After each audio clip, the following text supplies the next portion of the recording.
Good evening, ladies and gentlemen. Welcome to the beginnings of Starladder Season 9. We've got the North American prelims coming up for you guys. 4 best of ones today.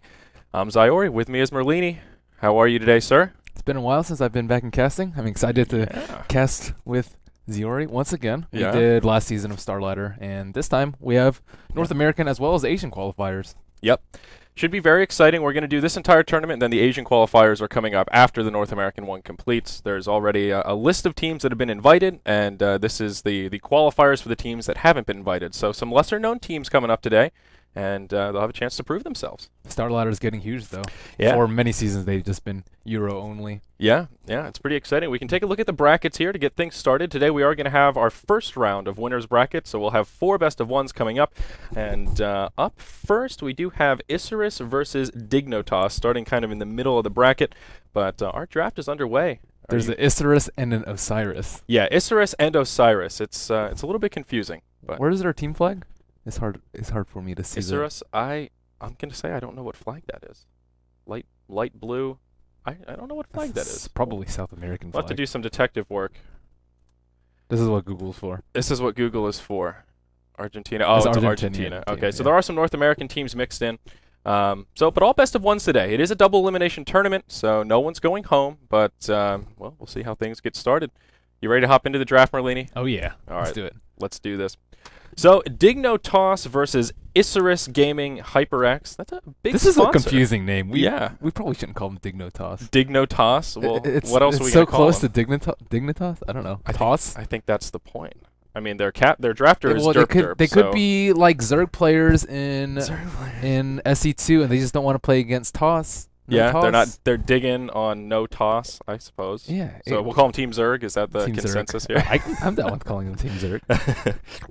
Could work for me. And then Isurus? Yeah. Team Isurus. Isurus Gaming HyperX. Interesting. I don't know too much about these teams. Do we have game audio? Yeah, we do. It should wake up here in just a second. 10 seconds. Excellent. Yeah, there we go. So Dignotoss did have, our Team Zerg rather, on our Radiant side, did start off with an Invoker first pick, and that opened up for Clockwork Storm Spirit to be grabbed by Isurus, and then of course that Nature's Prophet was grabbed. It's going to be interesting to see how the drafting goes in this tournament, because North American teams tend to have a slightly different drafting style than EU and China and various other regions. Mm-hmm. Invoker seems to be T1 pick nowadays, and Quasic didn't actually get nerfed that much. It's more that EMP just got super buffed, and now everyone is just using him. If you think Cog Mana Burn is ridiculous, EMP just takes the cake for most ridiculous Mana Burn spell in the game. Yeah, it definitely does, and I don't have recently. Has anyone even been playing Exort Invoker? Is it safe to assume that this will be Quas Wex, or it's most of the time it's Quas Wex. I still think Quas Exort is strong. It's just that Quas Wex is generally safer build, because if you're falling behind, it really can delay the game a really long time. And I remember back in the day, maybe like a year ago, maybe even less than a year ago, when Quas Wex was the norm, you would have to get at least 2 Arcane Boots on a team if you wanted to take T2s. And I think that teams have kind of forgotten about it. Yeah. And, I mean, it is still viable for a pushing strat, and it looks like Dignotoss could be gearing up for that with their Nature's Prophet.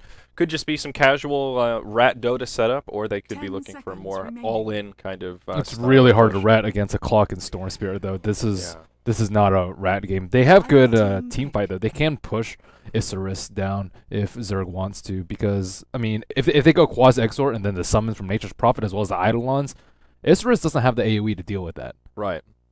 And with the Enigma mixed in, again, moving into a very scary pushing strat. Lots of summons that they'll have on the field here, even just in the mid-game between the Eidolons, the Treants, and Forged Spirits, again, assuming he goes Exort. But Isurus, they have a little bit more of a well-rounded draft here. Great initiation from Clockwork. Can never go wrong with a Visage pick. And, well, looks like they like their Storm Spirit.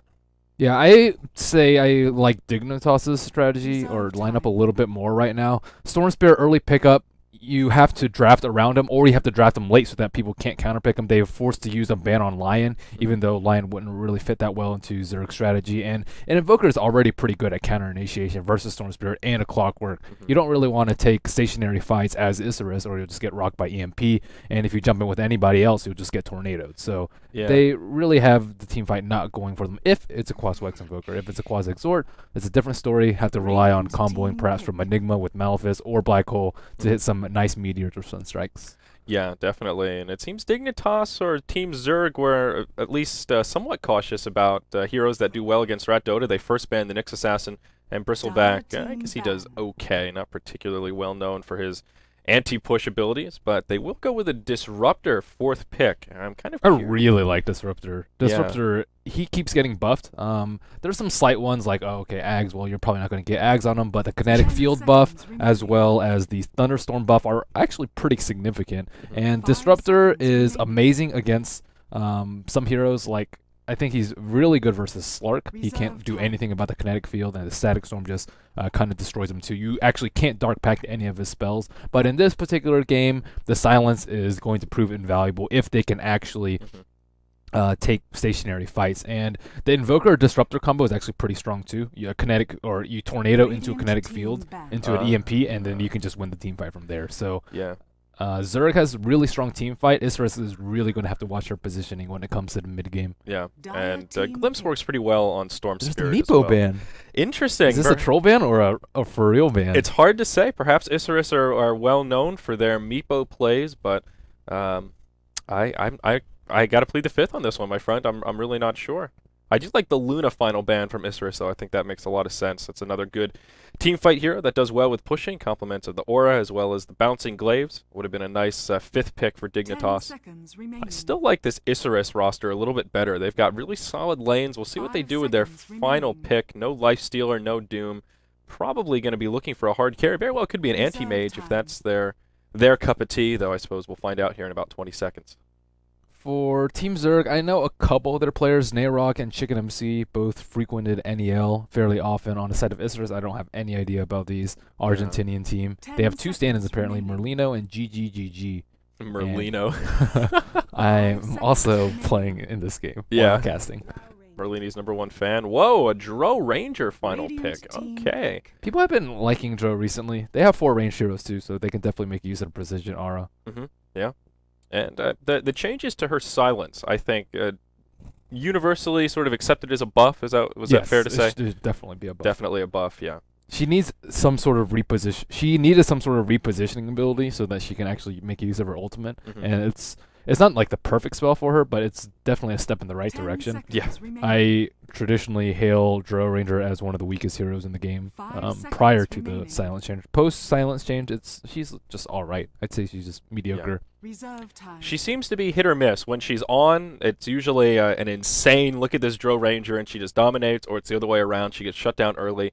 The problem with Dro, sort of like Starladder, she doesn't have a great recovery mechanism. If she gets momentum and stays a few levels ahead, has a lot of farm, she can be really powerful. But if she falls behind early, it's difficult to find that recovery. And she can solo Roshan though. That's the one thing that she can do that Starladder can, and she's also a good HOD bearer. As opposed to Starladder. Also, I think it works with the familiars too, the Dro Aura, which is pretty ridiculous. Wow. That, yeah. I hadn't considered that. The familiars are just insane. They keep getting buffed. Somebody told me yesterday that you can't brain sap the familiars anymore. Really? Why do they buff the familiars? They're already too powerful. I'm not exactly sure why.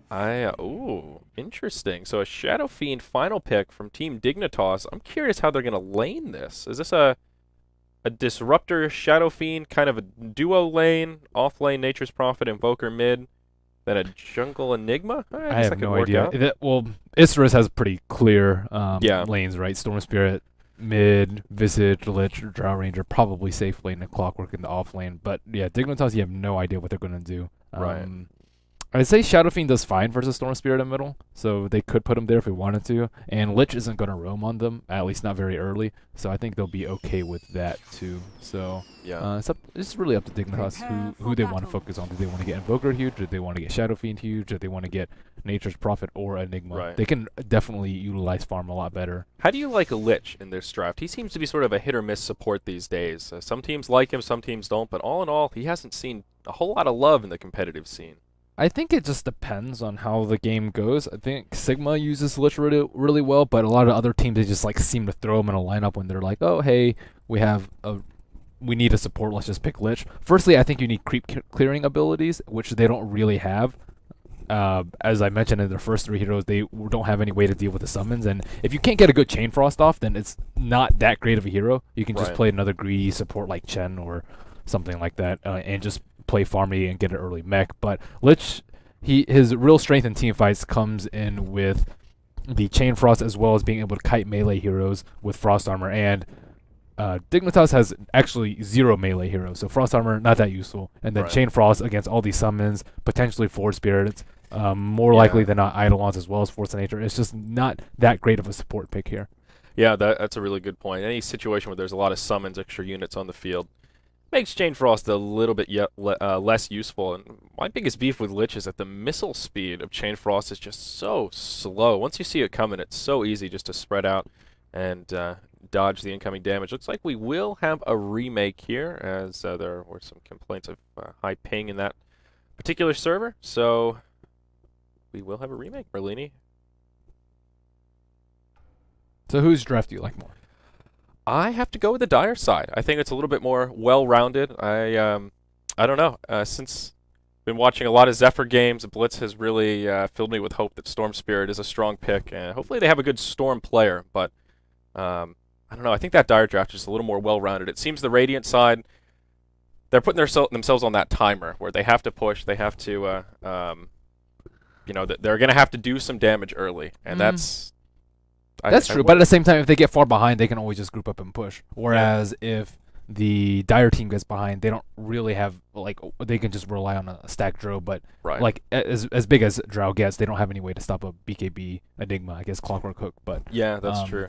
Like, they can always disable her and just play the farm gun, and they have a fantastic split push lineup, so it's really on Clock and Storm to kind of control them from being able to do what they want to do. Yeah, yeah. I think some of it will depend on early momentum. That Storm versus Invoker lane. If supports come in and either of them gets shut down, I think that's going to have a big impact on how the rest of the game goes momentum-wise. I think Invoker's team has a lot better potential for rotation though, because Storm's team has a Lich and a Visage. Lich not going to have Frost Nova until 2. Visage, he doesn't have any damage output until 2, unless he wants to go for Soul Assumption first, and you can't really chase anyone down, especially with a Storm who isn't 6.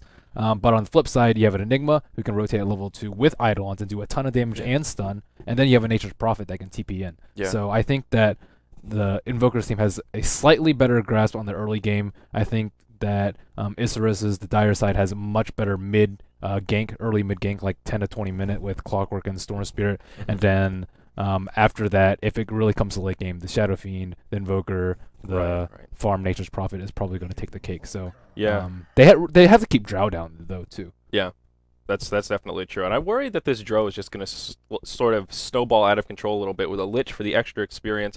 But the Shadow Fiend will sort of be in the same scenario. I don't actually know who wins in a man fight with even farm. It seems Drow or Shadow Fiend? Yeah, that's a tough one. Well, she has a ton of agility, so she probably won't have that much minus armor. But at the same time, Shadow Fiend could just like walk up to her and Requiem or blink Requiem. Yeah. So it depends on what kind of builds they go. It's sort of whoever gets the jump, because Drow is so position based. If she has the range, she's going to do a lot of damage. If Shadow Fiend has a Shadow Blade or a blink and can initiate right on top of her, then obviously he's got the edge. Right. I think that Shadow Fiend probably has the edge with equal farm. Drow probably has to be a little bit ahead, especially considering their lineup too. Drow's most likely going to have to go BKB in this lineup. So is Shadow Fiend, but Shadow Fiend's just more useful with the BKB because he can channel his ultimate and just kind of leave everyone out. And his ult's actually pretty significant in reducing damage. Yeah, I also worry about, for the Radiant side, they have a lot riding on the back of this Enigma. They have a good team fight lineup if they can land a Black Hole, work that combo that you were talking about with Disruptor, like Tornado with the Kinetic Field, and then all of the AoE that the Invoker can put on top of it. If they can get that set up, they have a great team fight presence, but there's a lot riding on the back of the Enigma, and in these upper-level matches, teams are much more adamant about positioning and not clumping up and making for easy black holes. I think one of the reasons that Enigma has sort of fallen off as a prevalent pick, but should be interesting. We are back in the game, and it looks like there aren't too many or no complaints yet of lag issues, so it appears this will be our match. Merlini, would you like the honors of introducing our Radiant team? Sure. On the Radiant team, we have Dignotoss. We will also probably refer to him as Zerg sometimes. On the Nature's Prophet in base, already summoning Treants, we have Chicken MC. On the Enigma, we have Nayrok. On the solo mid Invoker, we have, I'm not sure his name is really long, Dota D2, hashtag struggle. And then we have D1 on the Shadow Fiend on the bottom lane, and on the Disruptor, who looks like he was potentially about to get harassed a little bit, we have Derp Derp. Good old Derp Derp. And on the dire side, we do have Isurus Gaming. We've got Clockwork being played by 999. We've got their stand-in Lich being played by Merlino. In the mid lane, we do have GG, the other stand-in, playing on the Storm Spirit. Up top, KNK will be on the support Visage, and their hard farming Joe will be fullback. Interesting array of names here, Merlini.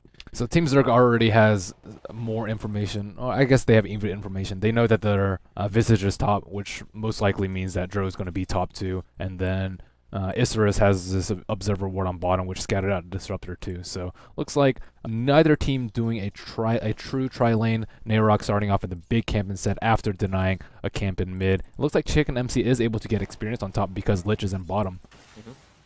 Yeah, we'll see if they keep that steady or if they rotate the Lich back up top. I don't know that they need 3 heroes to deal with the Nature's Prophet. And if this Clockwork is left solo, Derp should be able to zone him out, and that will make for easy farming for that Shadow Fiend. We'll see how the lanes settle down. I would not have expected the Lich to be paired with the Clockwork, though. Yeah, I wouldn't expect that either. It looks like they want to try and keep Shadow Fiend down in somewhat, but it seems like a kind of half-assed effort because Lich is not the greatest harasser, especially since he's level 1 right now, and Derp is already putting a lot of pressure out on the Clockwork, and Shadow Fiend has 4 souls, not the greatest, about to get 4, but once you that's his hardest time, 1 through 4, I'd say, and if he gets like 10 souls by level 2, level 3, he's going to have a relatively easy time. And an interesting opening build from the Shadow Fiend. Ring of Protection first. I reckon he'll grab a quick Basilius here, and yeah, there's that Sage's Mask. But interesting. I don't. Shadow Fiend with Basilius, is that if atypical? It's a safe lane tri-lane, it's not that atypical because they expect the solo Clockwork, who's not that great at defending against pushes, especially with Enigma that can rotate in and a Nature's Prophet. They had the potential to take like a 1.5, maybe like 2-minute tower if no one comes. Looks like we see Chicken MC doing a decent job of blocking. He was actually given a sentry too, and he's able to block that small spawn and limit the Visage's experience, which is going to be pretty key. And if Visage has to leech some of Drow's experience too, it's going to set Drow a decent bit behind. Don't you dare. Do you say Drow or Drow? I think I go back and forth. I go with Drow, but I think Drow is how I used to say it. So I'm a flip-flopper. I go John Kerry on that. Yeah. Well, I mean, it rhymes with crow. It's spelled like crow. Crow, yeah. But I think she says Drought Ranger when she's picked, though. Drought, okay. Actually, I'm not really sure. Which one is it? She says I don't one of know. those. I wasn't listening for it. I'll stick to my guns. I'll go with Drow. But I flip-flop, too. Yeah, it's flip-flopper. Nayrok in the jungle here did pick up a smoke. Oh, he's DPing on bottom. And, oh my god, of course I missed the first blood. Oh gosh, Merlini off to a bad start here. But it is a 1-for-1 trade. Shadow Fiend grabs the bit of bonus gold, but at least Disruptor does grab a counter kill on Derp. So Shadow Fiend off to a good start here. And yeah, there are already his with boots. Bassi and boots and 400 gold and 12 souls at level 3. This is not shaping up to be that great for Isurus. Ping out on Chicken MC. He's getting harassed a little bit by fullback. Yeah, Dro will start off with the slow Visage. Slow to join the party, but he is going to come around the backside. There's the Sprout onto fullback. And Chicken MC just looking for an opportunity to teleport away. And, well, he will cancel it, though he does appear to be safe. Nice heads-up play to cancel that port. Fullback doesn't actually have a level of silence. Now he picked it up at level 4, but I guess Chicken MC didn't actually know whether or not he had a silence. But he didn't need it. He's decked out. He has a Scythe of Ice. Oh, in the mid lane, GGG is in big trouble. Enigma with an easy rotation in. And Storm Spirit will take a spill. Before that, I was just about to comment that it looks like Invoker way out farming him. 14-8 versus the 6-2 Storm. He is getting completely shut down, Merlini. He hasn't even had to use any of his pull tangos yet either, so D2 is just destroying him in mid. And the rotations from Team Zerg are just much better right now. They didn't have to rotate in Nature's Prophet is the thing. Once he starts joining the picture too, it's just going to be really, really bad for Isurus, who really have to wait for level 6 on Clockwork before they sort of make any move, or level 6 on the Storm Spirit. But he's only level 4.5, and Invoker's almost level 6. Yeah, and he has phase boots complete. GGG with no boots whatsoever, so that's going to be pretty rough. Meanwhile, up top, Chicken MC taking some harassment from the Visage. No kill set up. His fullback was just a little too far behind. Perhaps they could have grabbed something, but it will fizzle out. So what do you do if you're the Storm Spirit in this situation? You're already this far behind. Invoker has so much more right-click attack than you do. How do you recover? I mean, what do you do at this point? You get a rune. Firstly, he's a little bit unlucky in that the rune spawns bottom. If he goes bottom and he's not level 6, he has the potential to die to a zip. Lich in big trouble. Isurus Gaming were actually the ones to be the initiators here, but it's going to backfire. Chicken MC ports down. He's the one that walks away with a double kill. An easy 2-0 for our Radiant side. Team Zerg off to the races. I don't know what the plan was for Isurus Gaming right there. They poked forward looking to pick up a kill possibly on the Shadow Fiend, but very quickly got turned around on, and Disruptor was able to connect with a kinetic field on the Lich and made for an easy kill. Yeah, Isurus is just overextending. They need levels desperately. They need level 6 on Visage. With that creep can't block with the Sentry Ward, it's going to delay that by a few minutes. And with Clockwork dying once now, he's only level 5, and Storm not level 5 either. They need level 6 on these heroes so they can actually kill people. Nayrok's not level 6, but that's not as big of a deal because the Eidolons still do a ton of work as we see this T1 about to fall on bottom. Yeah, maybe they're gonna hope for a deny here. Nope, it will fall. No glyph.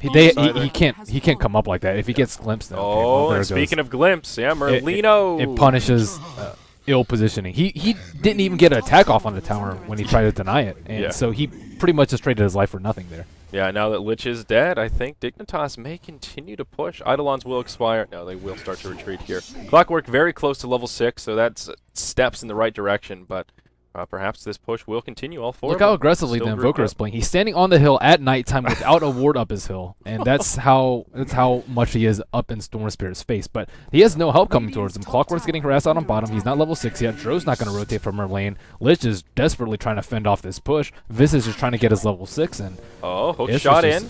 Cogs. Out comes the kinetic field. They may grab a kill on Disruptor as Lich does finish him off. It's still a 1-for-1. They'll be happy to grab a kill on that Shadow Fiend in exchange for their Disruptor. GGG on his way in. He zipped forward. Now he's out of mana. He's going to try and walk backwards. Lich pops forward, does finish off the kill that he was looking to secure. But again, Shadow Fiend will grab the last hit, and they do make it a 1-for-1. Shadow Fiend will walk away. 2 kills richer. Meanwhile, in the top lane, Invoker was able to solo down the Dro Ranger, who did overcommit on the tower, it seems.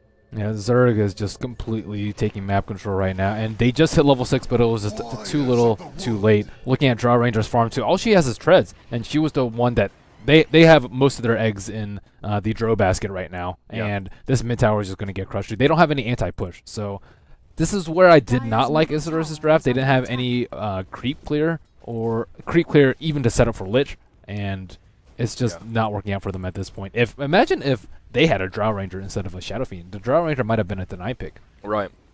Yeah, that's very true, as we do see. DNT pressing forward. They will take out their second Tier 1 tower of the game as the mid does fall. Isurus Gaming grouping up as if they'd want to make some sort of a hold. Lich is level 6, so Chain Frost online, possibly looking for an opening. GGG on that. Storm Spirit is nearby, but what can they do? It's a 5-man party in this mid-tier 2 tower at the 8-minute mark. Isurus Gaming are just so underfarmed. Hook shot, finally off cooldown. He will press forward.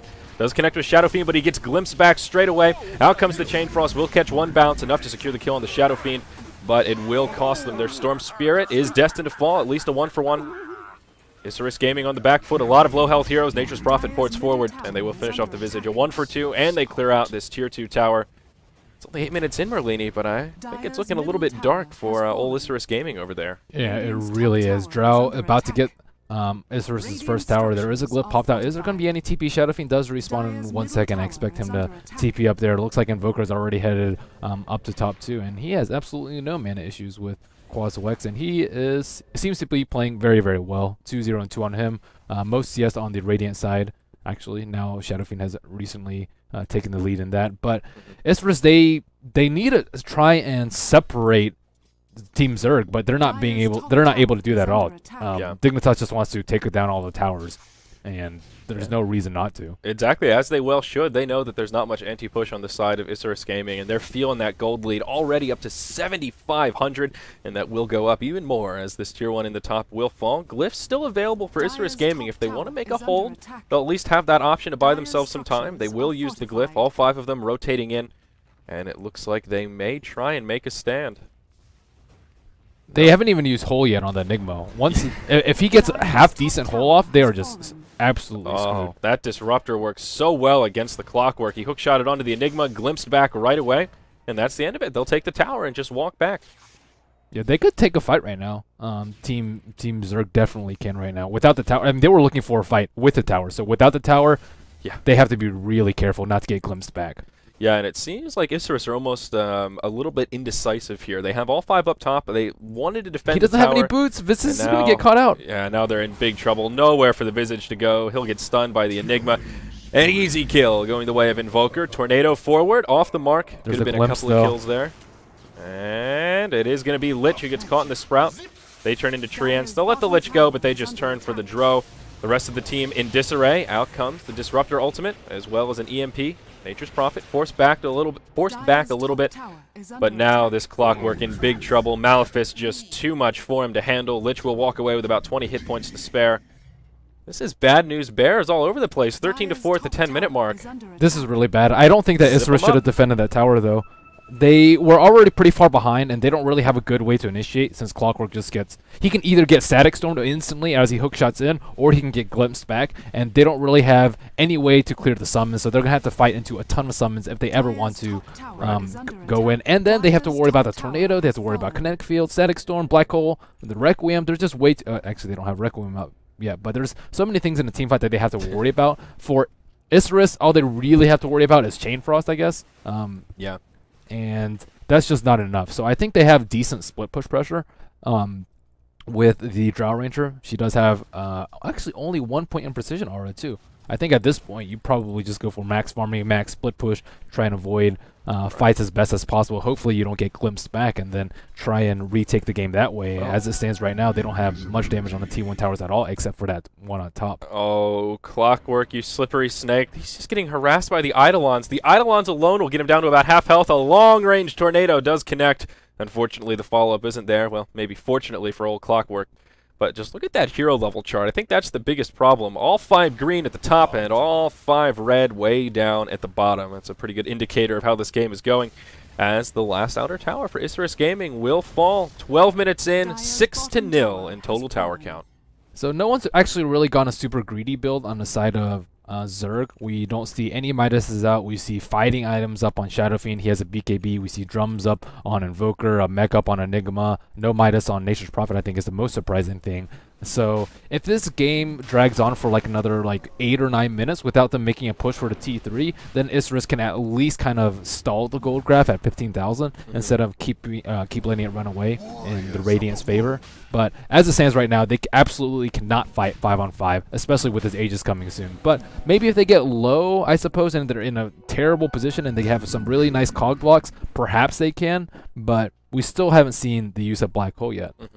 Yeah, I was just thinking that as they are using these summons to their advantage, sort of mobile wards on the field for Team Zerg. They saw that Isurus were moving into the Roche pit, and they're going to be happy just to let Roche live. Plenty of hit points to spare, and they will look for some additional kills. This is sort of an interesting engage as it could break out into 2 team fights. There's the hook shot around the backside. Will connect on D1 as well as Derp. Derp, though, could start to work against them. Chain Frost comes out, does a fair bit of damage, but the BKB gets popped by Shadow Fiend, and they secure a 1-for-1 exchange. Lich for Disruptor, but it's not over yet. Storm Spirit in big trouble. He's just got no mana pool. Yeah, he could zip away if he had mana, but he just doesn't have enough. Enigma takes a nuke from the Visage, will mech back up to an appropriate level of hit points, and Dro will fall. We've got a 13-minute GG for game number 1. Merlini 17-5. That is ugly. They didn't really make it past the laning phase. Yeah? They just took way too many casualties in the first 5 minutes of the game, and they just got way too delayed on their level 6s. Storm got rocked by Invoker in middle. They had a Sentry Ward on top, so that Visage couldn't pull, and then they gave Shadow Fiend 2 or 3 kills on bottom too. So basically all 3 lanes were a disaster. Yeah. I can't say it any better than that. When you lose all 3 lanes, there's not much you can do. Even if you have great heroes, the laning phase is that first checkpoint. It's the power of Chicken MC, man. Yeah, the power of Chicken MC. And that poor Storm Spirit. I mean, he did get ganked early on, but even before he got ganked, the CS was 14-8 on the Invoker versus 6-2 on the Storm. Yeah, it's just you don't really want to pick Storm up that early. Maybe against not so good teams you can, because you can get away with it because they can't handle it. But a decent team like that, they'll just absolutely crush him. They crush him from the laning phase, all the way to the team fights, and they limited his farm. They counter ganked him when he tried to gank. It was just ugly. Yeah. Dro was the only one who had reasonable farm in the early stage, but as you mentioned, unlike Shadow Fiend, she's not really that much of an early fighter. Couldn't even knock down that tier 1 tower up top. So I don't know. That was way quicker than I thought. That's very one-sided. But it is the winner's bracket. It is still elimination. So Team Isurus will have another opportunity And I think we'll actually see the beginning of the losers bracket tomorrow. So Yeah, Dignotoss actually played really well though. Yeah. They didn't make like too many mistakes. Like their draft was overall very solid. They played to the strengths of their roster. I think that overall they looked pretty impressive. Yeah. I mean, Isurus, they just fell apart in the laning phase. I don't think their draft was that strong. And it was just very, very greedy with a Storm and a Drow who both need some sort of early babysit and can't handle early pressure well. Right. So coming up next, our next best of one today is going to be Union versus Houses Down. That is the top match here in our winners bracket.